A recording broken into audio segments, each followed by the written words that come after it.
Bom, a gente já reestabeleceu então o nosso contato com o infectologista. Doutor, eu queria que o senhor falasse então para a gente dessas medidas. A gente já estava aqui papeando, falando das medidas que tivemos que adotar nesse primeiro momento, mas que devem ficar, né? Devem permanecer. Sem dúvida nenhuma. A gente viu isso na pandemia pelo H1N1, né? A gente trabalha com controle de infecção há vários anos. A gente tinha muita dificuldade de divulgar, por exemplo, o uso de álcool gel. E com o H1N1 isso passou a ser mais conhecido e mais utilizado. E agora, sem dúvida, com a pandemia pelo coronavírus, a gente vai observar, sim, uma mudança de hábito pós-pandemia. Com certeza, a higienização das mãos, a utilização de máscara vai ser mantida por um bom tempo, e a gente espera, inclusive, que esse cuidado com doenças respiratórias ele se torne mais frequente, né? E com esses hábitos também, a gente fala muito da Covid-19, mas a gente sabe que outras doenças também são combatidas com esses cuidados, né? Eu queria que o senhor falasse um pouco sobre isso, quais as doenças aí, se tem algum estudo ou algum número da diminuição de alguma doença a partir aí desses cuidados que a gente teve para não contrair a Covid-19.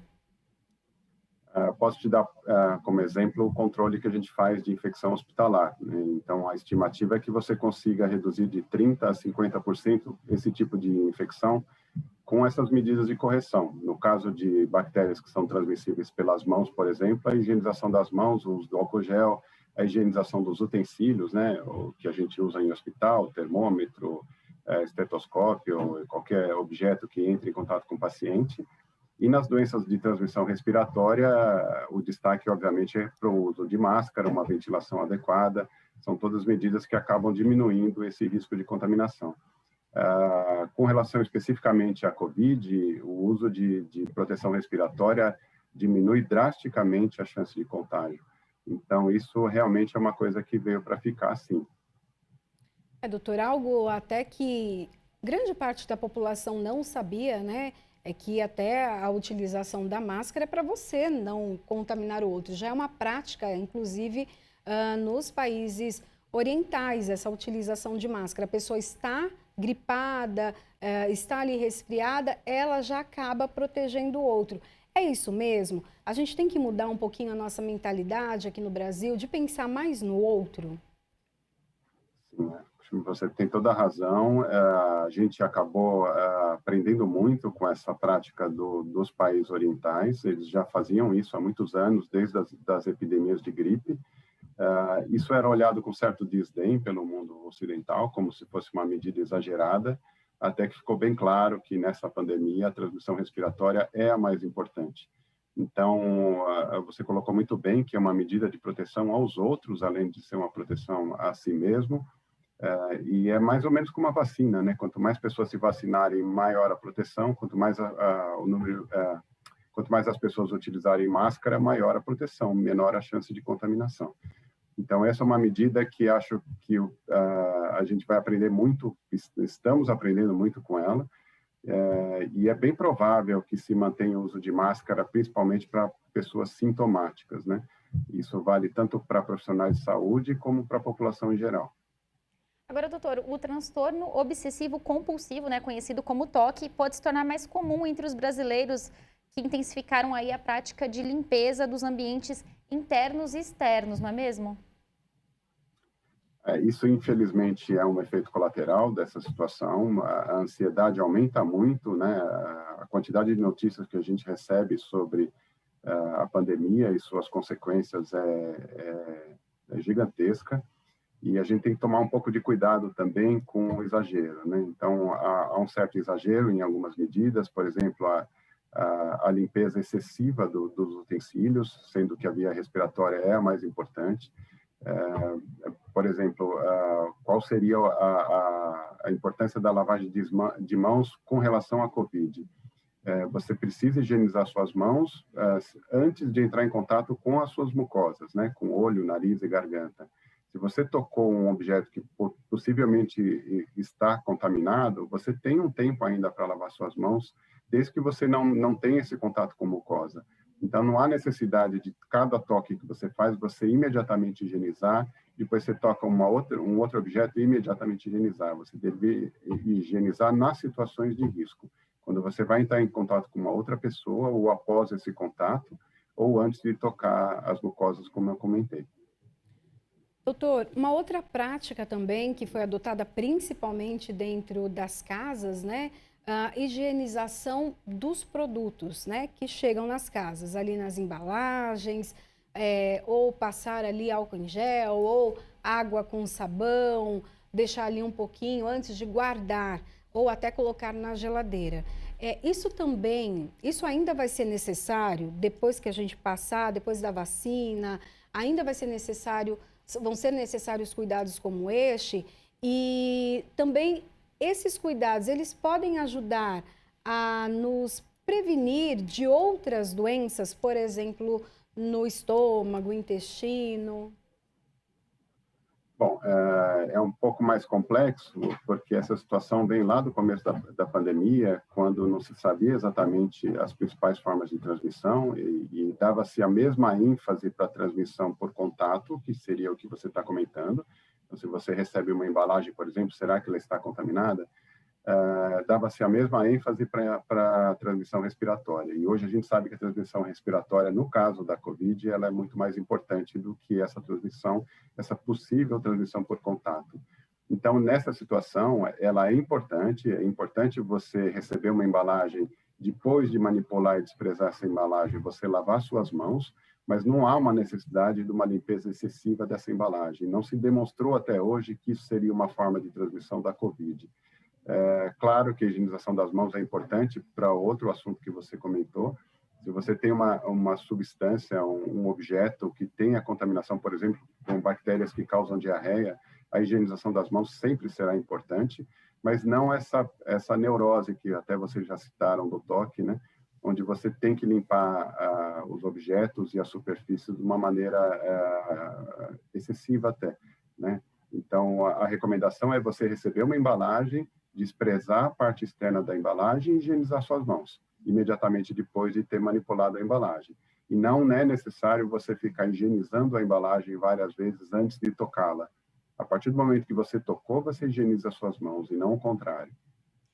Agora, doutor, com tudo isso que a gente está falando, né, para não existirem exageros, então vamos lá. Quais são as dicas que o senhor dá, as principais medidas, né, efetivas aí para combater, então, o vírus da Covid-19?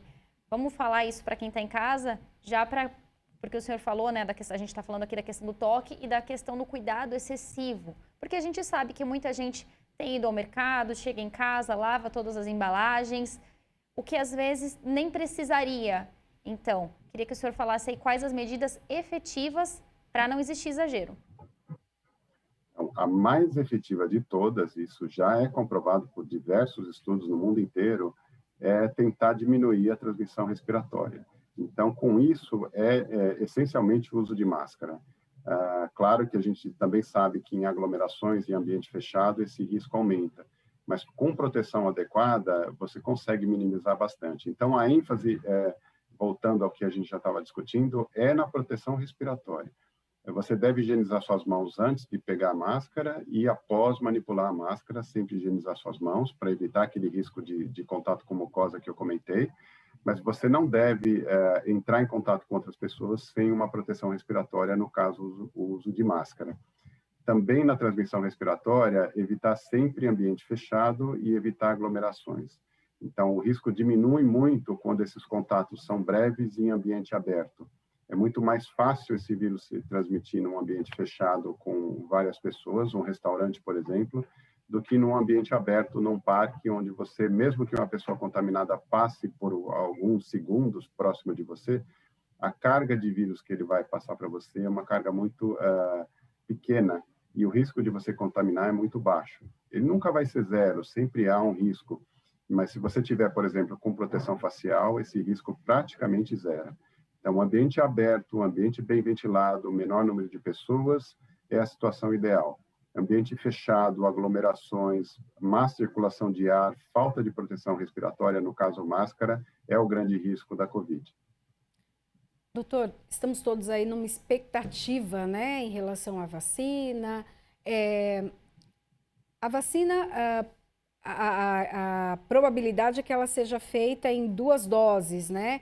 Eu queria que o senhor falasse, então, quando realmente a pessoa fica imune, né? Fica ali, a vacina faz o efeito no organismo dela, e mesmo depois desse período que ela está imunizada, ela vai ter que manter as mesmas medidas? Ela ainda tem que higienizar as mãos, ela ainda tem que usar a máscara, principalmente? Sim, ela vai ter que continuar enquanto a pandemia não terminar, porque agora todo mundo já está ouvindo falar de índice de proteção de determinada vacina, né? Então, uma tal vacina atingiu 50% de proteção, a outra 60%, outra 90%, ou seja, mesmo recebendo a vacina, existe um percentual de pessoas que não vai ficar imune, e leva um tempo também para essa imunidade ser adquirida. Isso varia também de vacina para vacina. Algumas vacinas, após 15 dias, 2 semanas, você já tem um índice de proteção.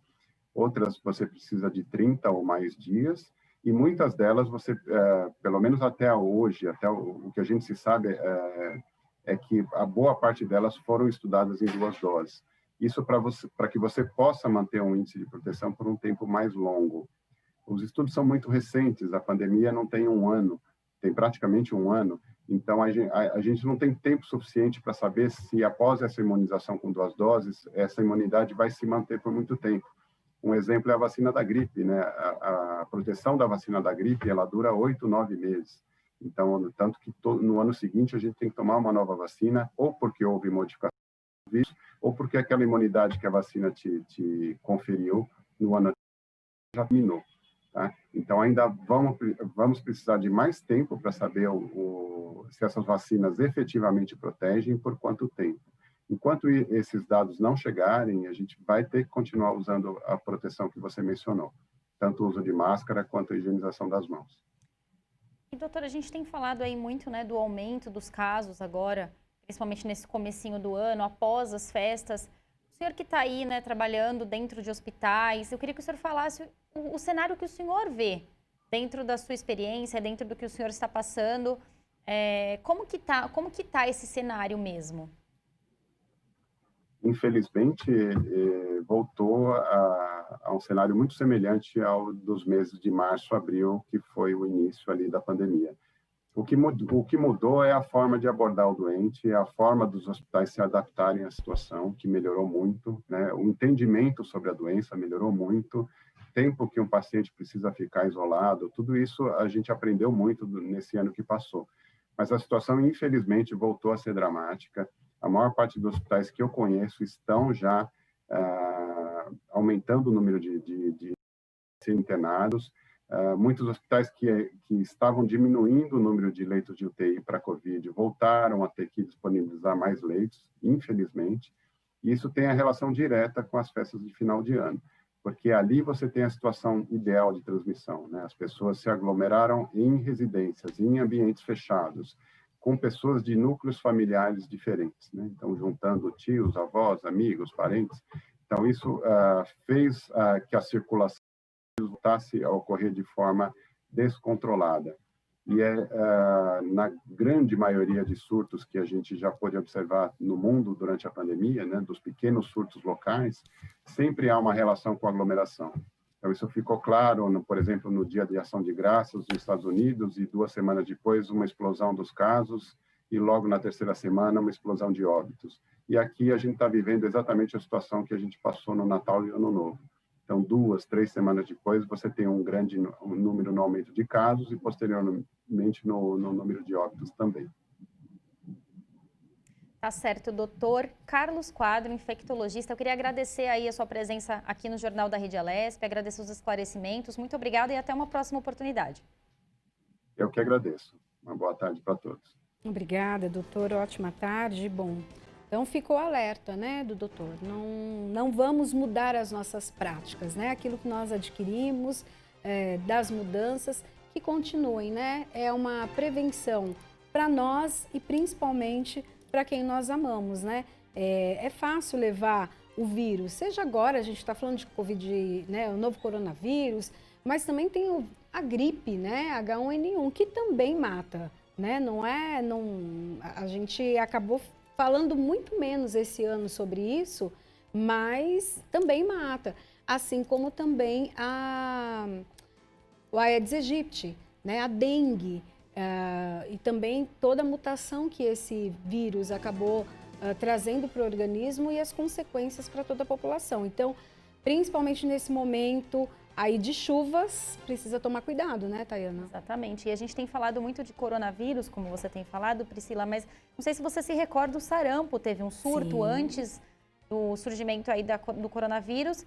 E é uma doença também que a gente pode evitar cuidando aí, lavando as mãos, higienizando os locais também. Então é muito importante para a gente reduzir o contágio de outras doenças, todas essas medidas aí a gente continuar mesmo após a vacinação, né? Exatamente. Poliomielite também, né? Tivemos também uma volta. Então, porque há um movimento também de algumas pessoas anti-vacina, mas as vacinas, elas estão aí também para salvar muitas vidas, né? Proteger, então, de tudo que nos cerca, né? São muitos vírus, muitas bactérias. Às vezes a gente só deixa a imunidade cair um pouquinho, né? A gente já tem ali um resfriado, não fica bem, então a ideia é sempre nós cuidarmos do nosso organismo, nos proteger o máximo possível. Alimentação também, né, Tayana? Tanto qualidade de vida, né? Exatamente.